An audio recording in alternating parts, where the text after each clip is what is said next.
The last months in the life of Manfred Seel from Schwalbach and Taunus were very turbulent. He was diagnosed with esophageal cancer in November 2013. In 2014, his wife died, as did his childhood friend and business partner. His own health continued to deteriorate, and just 9 months after his diagnosis, he passed away on August 26, 2014. At the time of his death, Manfred Seel was just 67 years old. But for all the months and years, perhaps even decades before, he had managed to keep a dark secret. Until the evening of September 10th, 2014. His daughter is organizing her father's funeral. After that, the clearing out of her parents' house is on the agenda. Her fiancé is helping her go through and sort out her parents' belongings. Manfred Seel had also rented a garage at 5 Nordstrasse since 2008. It is located in Schwalbach, a quiet town in southern Germany. Inside are all sorts of junk items, but also 2 carefully closed plastic bags. Manfred Seel's daughter's fiancé opens one of them and finds 2 human legs and a severed arm.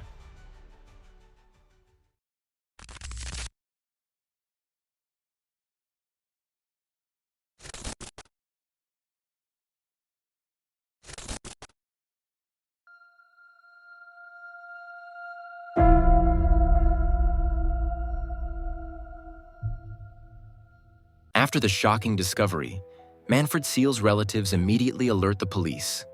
They open the 2 blue barrels in the garage. There are also parts of corpses in them. They come from the same person. The identity of the woman from the barrels can be quickly established. Despite the advanced state of decomposition, the fingerprints of the deceased are still recognizable. The police database turns up a match. The woman is Britta Simone Diallo. She was only 43 years old when she disappeared in the fall of 2003 and was presumably murdered by Manfred Seel. The man, who has since passed away, is considered the main suspect. His family, friends, and neighbors claim that for all these years, they had no idea of his alleged crime. The police never got wind of it either. But that was also because the murdered woman was never reported missing. Most recently, Britta Diallo was said to be homeless and addicted to alcohol. She was on the police register because, among other things, she had violated the Narcotics Act. Only in this way were the officers able to establish the woman's identity at all. When she was found in Seel's garage in 2014, she must have already been dead for about 11 years. Investigators suspect that Seel may have stored Britta Diallo's body elsewhere before renting the garage. For a few years, he had access to a garden plot in nearby Kronberg. Investigators suspect that Britta was still alive when her killer used a handsaw to sever her arms and then her legs. He is also said to have inflicted several cuts and stab wounds on her. Furthermore, he is said to have driven 8 nails into her knees, breasts, pelvis, and genital area. During a search of the house, investigators find similar injuries in numerous pornographic films and magazines belonging to Manfred Seel. It cannot be ruled out that these media served as inspiration for his crimes. During a search of the garden plot that Seels had previously rented, police also found pornographic magazines containing violence. The police are trying to solve the case of Britta Diallo as best they can. The homeless Britta Simone Diallo is said to have often been at the Frankfurt train station. She worked as a street prostitute there. A kiosk owner who Britta often visited describes her as a sad figure. The 43-year-old woman was always in a visibly poor condition, shouted a lot, and constantly begged for alcohol. A witness who no longer frequents the area remembers seeing Manfred Seel in the area well. He says that Seel has been a regular on the infamous streets since the mid-90s. He also paid for sex with Britta several times. At some point, she was no longer seen in Frankfurt. The witness herself stated that she had once gotten into Seel's car, but he had started to abuse her, whereupon she had gotten out again. It is no longer possible to determine exactly when Manfred Seel allegedly murdered and dismembered Britta Diallo. One of Britta Diallo's arms has not been found to date. The woman's body shows such brutal injuries that the police quickly assume that they are dealing with a serial offender. What is unusual about this case is that the investigators are not looking for the murderer, but for his victims.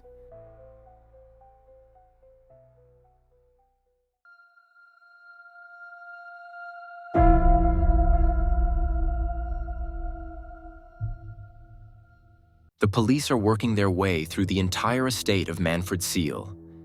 Specialists are drawing up a profile of the perpetrator, and files of unsolved murders are being reopened. Acquaintances, friends, and family are shocked by the discovery in Seel's garage.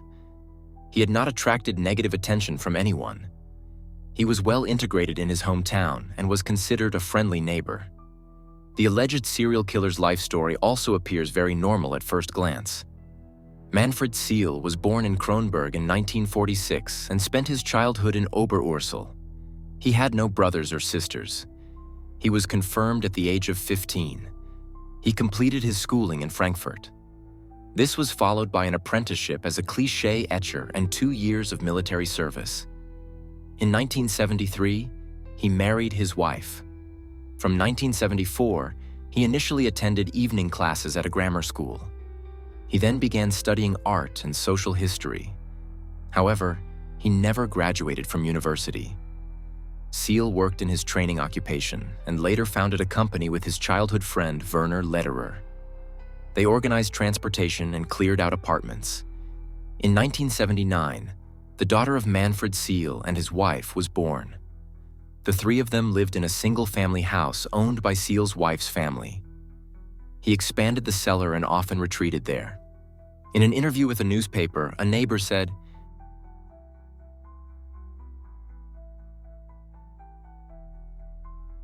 "Nobody was allowed in his basement, not even his wife. And sometimes he would yell angrily." Neither his wife nor his daughter seemed to have known exactly what their husband and father was doing down there. Manfred travels a lot and often takes his wife with him. Together they visit several countries in Europe and Africa, but also the USA, Thailand, and Vietnam. He is musically talented and plays in his free time with friends in a band called Overall Jazz Game. But the image of a happy family seems to be nothing but a facade. A friend of Seel's later remembers that he regularly had with other women. He used an apartment rented by his business partner Werner Lederer for this purpose.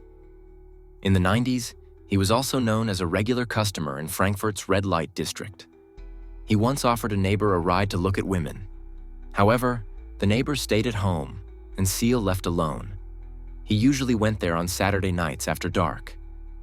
From diary entries by Manfred's wife, it is clear how unhappy she was in the marriage. Seel drinks a lot of alcohol and is therefore in treatment in both 1994 and 1996. When he was drunk, he occasionally talked about what he called his perverted, according to a friend.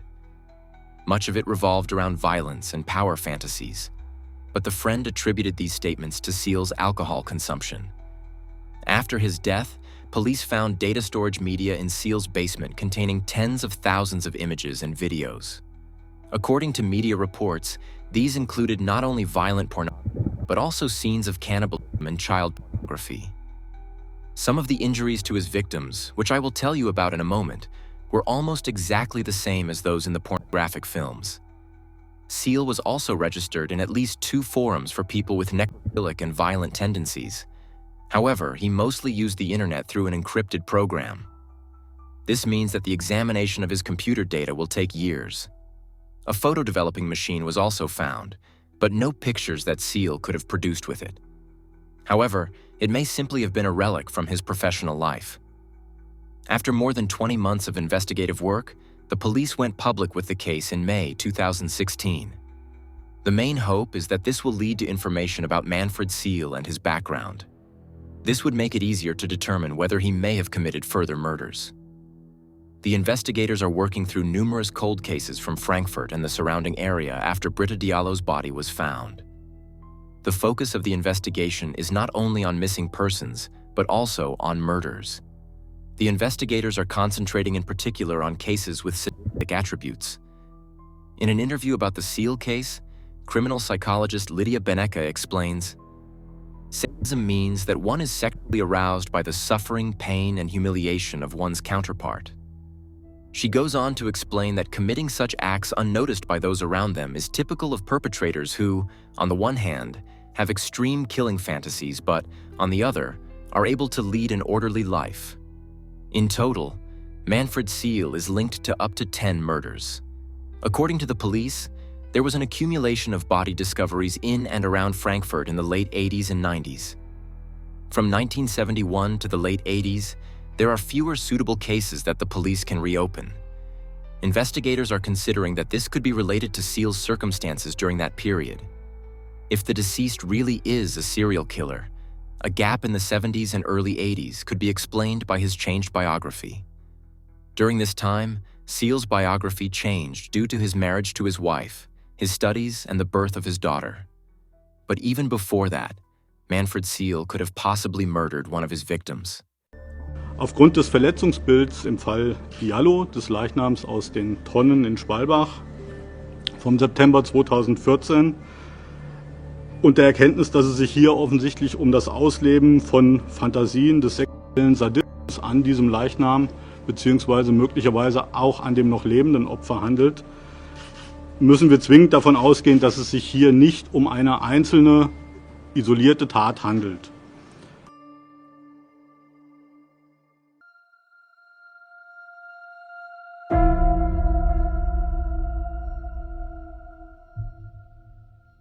In their search for older, unsolved cases that match the profile of Manfred Seel, the police come across a case from February 1971.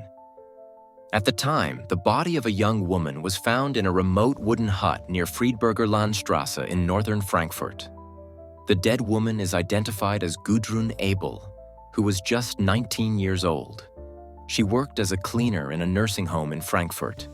She's described as friendly, introverted, and courteous. She was also very fond of animals.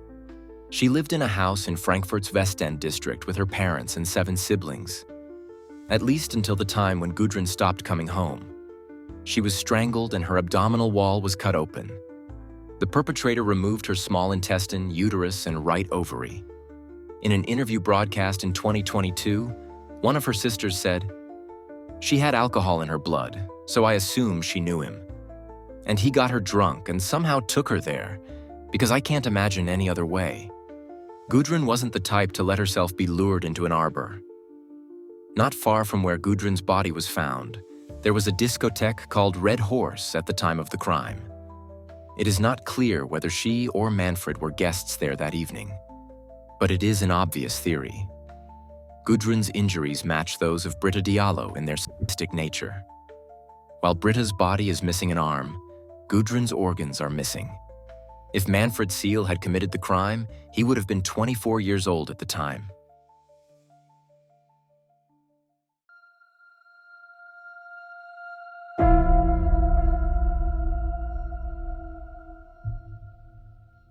Two months after Gudrun Ebel, the body of 23-year-old Hatice Eruelkeroglu was found in 1971.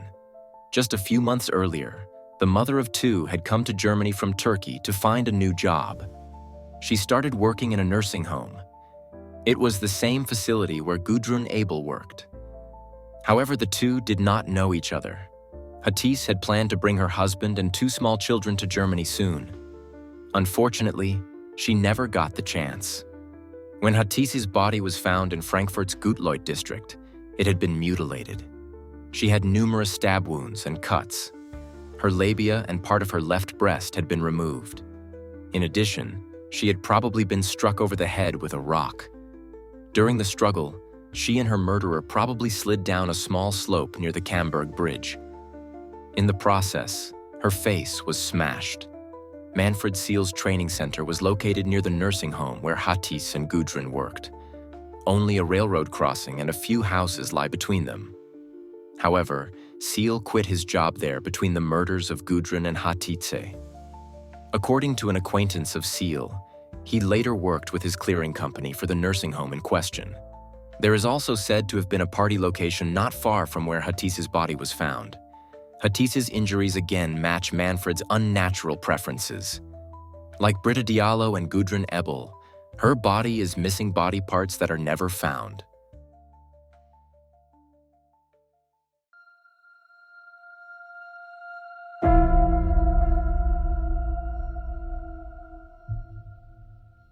One of the first cases that investigators notice is the unsolved murder of Gisela Singh. This took place about 20 years after the bodies of Gudrun and Hatice were found. In June 1991, the body of the then 36-year-old woman was discovered in the Hofheim forest. Gisela had not been seen for 2 weeks at that point. She actually came from a solid family background and was the mother of a young daughter. However, the child was placed with a foster family from the age of 2. Like Britta Diallo, Gisela was last seen as having no fixed abode and was regularly seen in Frankfurt's red light district for over 16 years. She was addicted to heroin and infected with the HIV virus, which caused her severe health problems in her last moments. At the time, Gisela was often at Café Fix, a Frankfurt aid center for drug addicts. Often her condition was so bad that she was brought to a nearby hospital by ambulance crews. During the interrogation, a former colleague remembers that Gisela often went out with very shady men. Her desperation and addiction were too strong for her to turn down potentially dangerous offers. Her daily heroin requirement was worth about 150 euros. A witness also claims to have seen Gisela drive off with Manfred Seel in his car.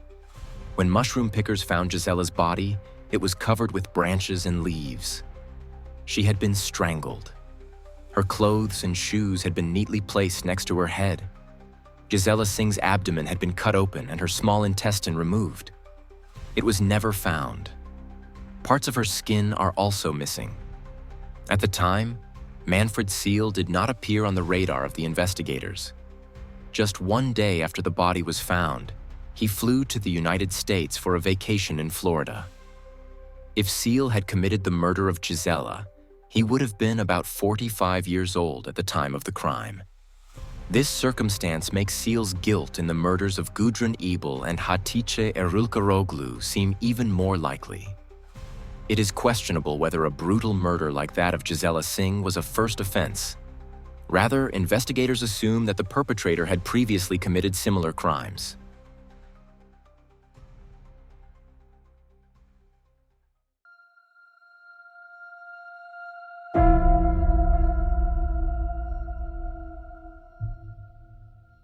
Two years after Gisela Singh's murder in December 1993, the body of a second female was found.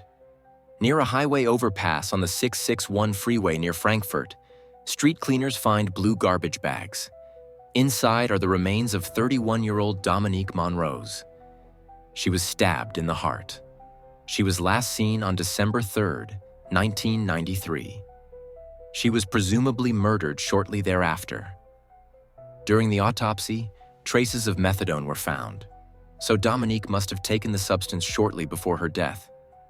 The state of decomposition of the upper body suggests that the perpetrator kept Dominique's body for a few days. Only then did he put the torso in a garbage bag and place it on the embankment.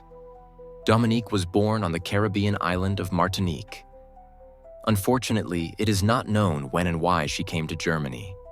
Like Britta Diallo and Gisela Singh, she had no fixed abode, was a drug addict, and regularly worked as a prostitute on the streets of Frankfurt. At the beginning of 1994, Dominique's arms and her left leg were found in a garbage bag near Highway 40A, not far from the airport. Forensic medicine assumes that the perpetrator stored these body parts for a longer period of time, similar to the torso. In 2 other garbage bags not far from the site, animal waste and a sandy substance were found. In all likelihood, these 2 garbage bags also came from the perpetrator. The site of the find is also near the place where the body of Gudrun Ebel was found in 1971. This is also a factor in suspecting Manfred Seel. Some of Dominique Monrose's body parts never turned up either. Her head and right leg are still missing today.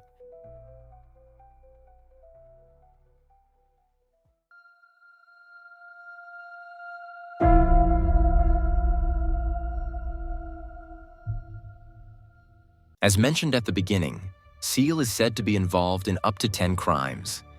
It is extremely rare in Germany for murder victims to have organs or body parts removed or taken, especially in such a small radius.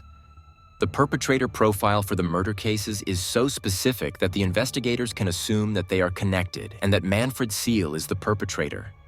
Nevertheless, the murders of Gudrun Ebel and Hatice Eruelkeroglu differ from the later murders of Gisela Singh, Dominique Monrose, and Britta Diallo.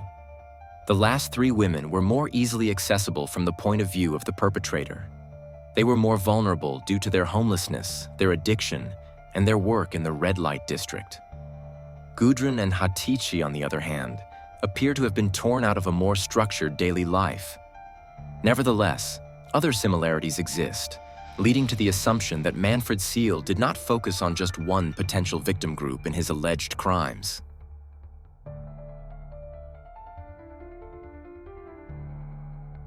The unsolved murder of Tristan Schwalbach is also being investigated to see if Manfred Seel was involved. The boy, who was 13 years old at the time, was brutally murdered in Frankfurt in March 1998. There are some parallels to the crime. Tristan's body was found only 7 kilometers from Seel's place of residence. Manfred Seel often had business near the Liederbach tunnel, where the 13-year-old's body was found. The site where Gisela Singh and Dominique were found is also nearby.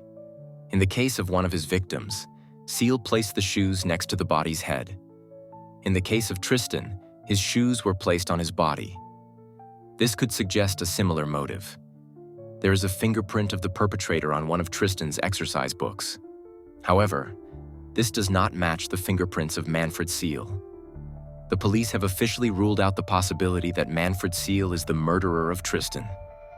If you would like to learn more about the Tristan case, just click on the info box in the top right-hand corner. In 1996, a pedestrian in Frankfurt found a human skull. It had been wrapped in a plastic bag and placed by the side of the path. The head belongs to a missing woman named Pia Haim. Here too, investigators see some parallels to Manfred Seel's alleged victims. Pia Haim was a bank employee who disappeared on her way home from work on July 24, 1996. At the time of her disappearance, she was mentally unstable and dependent on the medication Leponex. This is prescribed for people suffering from therapy-resistant psychoses. According to investigators, this medication also had an influence on Pia's sexuality and libido, causing her, among other things, to often sleep with strange men. Like other alleged victims of Manfred Seel, Pia is said to have often been at the Frankfurt train station. In particular at Pizza Hut and at the McDonald's branches at the main train station and on Friedberger Strasse. 5 months after her disappearance, Pia's severed head was found near the Mühlberg tram stop. It had been cleanly severed with a knife and, according to forensic medicine, may have been cooled before being placed by the side of the road. This fits the pattern of the other crimes allegedly attributed to Manfred Seel. Unfortunately, the rest of Pia Haim's body is still missing to this day. Only her head was found.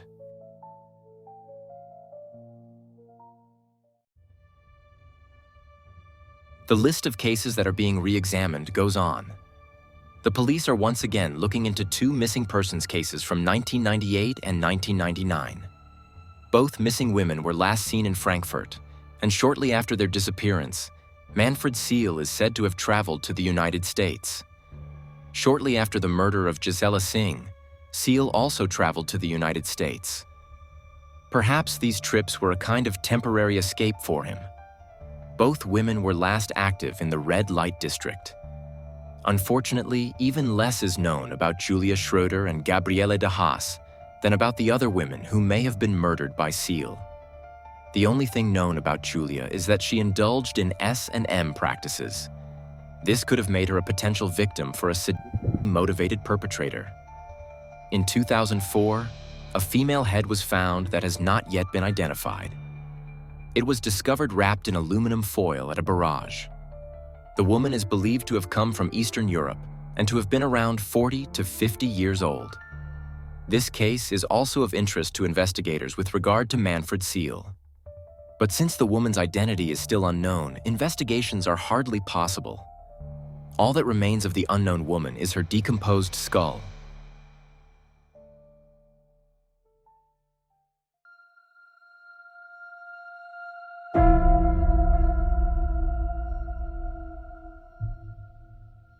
The big problem with the Manfred Seel case is that he was already dead at the time of the accusation. It was only a month after his death that his son-in-law found the blue barrel containing the body of Britta Diallo in Seel's garage. And that's what got the investigation rolling in the first place. No charges can be brought against the deceased Mr. Seel, nor can he ever be legally convicted of murder. In this respect, the aforementioned suspicion of guilt remains here forever. The presumption of innocence applies here even after death. However, the police are investigating whether he could have had accomplices or partners in crime. This way, the investigation can be kept going. Some of the investigators involved think that Seel did not act alone. It is possible that he could have had an accomplice. Some media reports also mention Seel's deceased business partner, Werner Lederer. The owner of the garage rented by Seel and his business partner is said to have stated that he had seen the two of them tinkering around in the garage together. After Lederer's death in early 2014, Seel is said to have stopped coming to the garage frequently. He only went there occasionally on Saturdays. Harry Meyer, a mutual acquaintance of the two, also reported a strange relationship between Seel and Lederer. Both were alcoholics and had a symbiotic relationship. Werner Lederer was the decision-maker. Seel did what he was told. Of course, Werner Lederer can no longer be questioned. So any possible involvement on his part in murders remains pure speculation. Since he died the same way as Seel, investigations against him are no longer possible. As for Werner Lederer, there is no real evidence from the statements of his friend and his proximity to Manfred Seel that he could have had any inkling of Seel's alleged crimes. And as the president of the State Criminal Police Office aptly put it during the 2016 press conference, they will never get beyond well-founded suspicion in the case of Manfred Seel.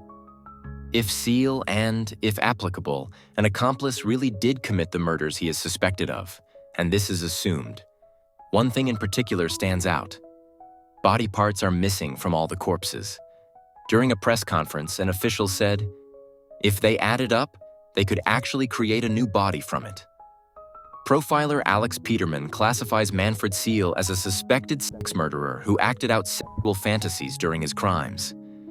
These apparently revolved around sadism and necrophilia, possibly also around cannibalism. According to Axel Peterman, keeping the body parts always reminded him that he was the one who killed, that he had the power. There are theories that Seel may not have had any sexual tendencies. Even a penchant for pedophilia is not ruled out. But we will never have complete certainty. A 2021 documentary states that the working group has since been disbanded. But the Homicide Division continues to investigate. And the Manfred Seel criminal file has not yet been closed either. Following the police investigation, the press has dubbed Manfred Seel the Hesse Ripper, or Jake the Ripper of Schwalbach. Legally, he will never be held accountable for his alleged crimes. Although he took his apparently carefully guarded secret to the grave, new investigations were able to begin with the appearance of the blue barrels in his garage. Investigations into gruesome murder and missing persons cases that, unfortunately, have not been in the public eye for a long time. If you liked the video, please feel free to like, comment on, and/or subscribe. And feel free to activate the bell. It really helps the channel a lot.